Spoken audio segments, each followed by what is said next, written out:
residence, Bear Island, Wilderness Drive. It's June 6th, post-demolition, getting ready for a tile install, but we had a couple of details we wanted to pick up on. Coming in here at the front entrance, we can see the removal is complete.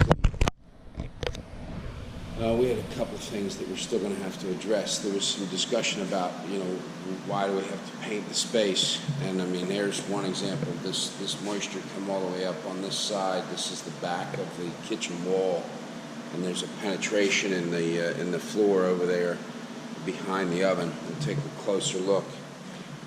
We actually may want to look at these details. That toe kick on that piece is swelled up, and there's a penetration that feeds that range outlet. Moisture got back in there, and that baseboard swelled up.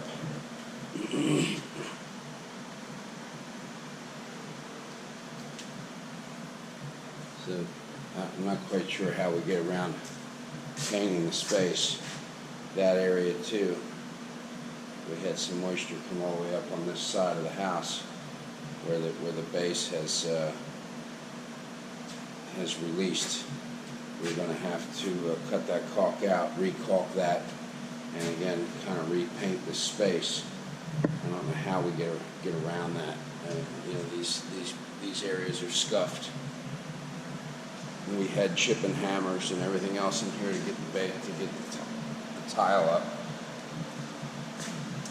We've retreated the slab with a couple of crack suppression membranes. Minimal value in that, but there was cracks, and we don't want to go back with an install without some crack suppression.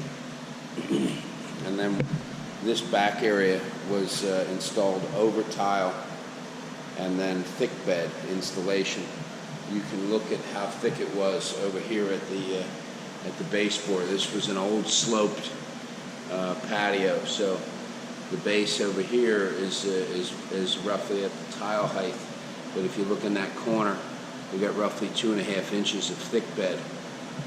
That setting material needed to be removed. I'll send you some photos of that also.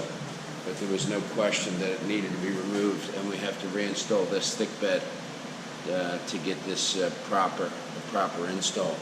There was just no way to salvage the mud set once we were doing the demolition. Again, you can see it over here a little clearer how thick the mud set was in this back corner. But again, we got scuffs and details around the course of the space, even with the protection that we did on the cabinetry. Now let's see how we get around. Let's see how we get around painting the space when we're finished. This was where the leak was. There's the concrete repair. Again, we're going to have some baseboard details here. This was very close to the leak. This base is swelled. We got some details here. Again, these jambs and all are nicked up from the demolition.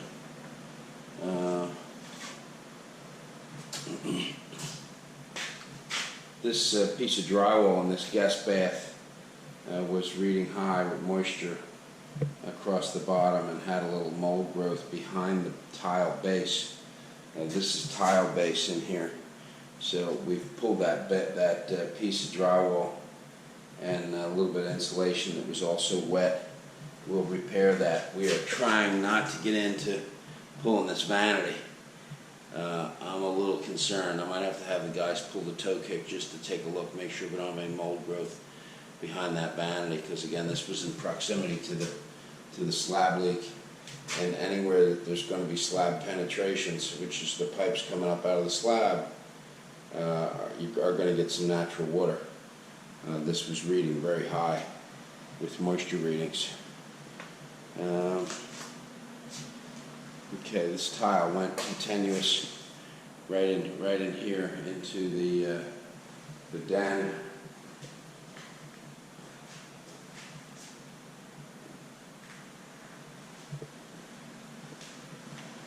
And then back through the laundry. Then we got some areas there where the base, the caulk has to get cut out base has to get re-caulked, and we're going to have to repaint the walls. And then this was the laundry. We got the oven, the washer and dryer was detached and reset back here into the laundry area.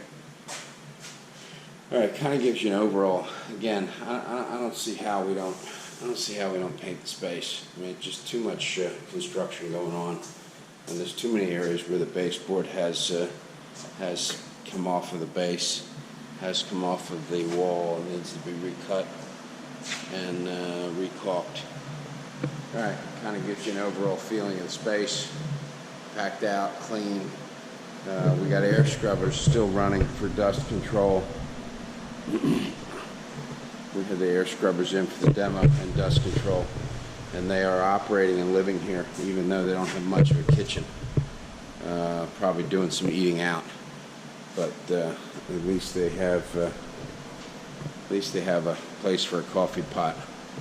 All right, thanks. Signing off.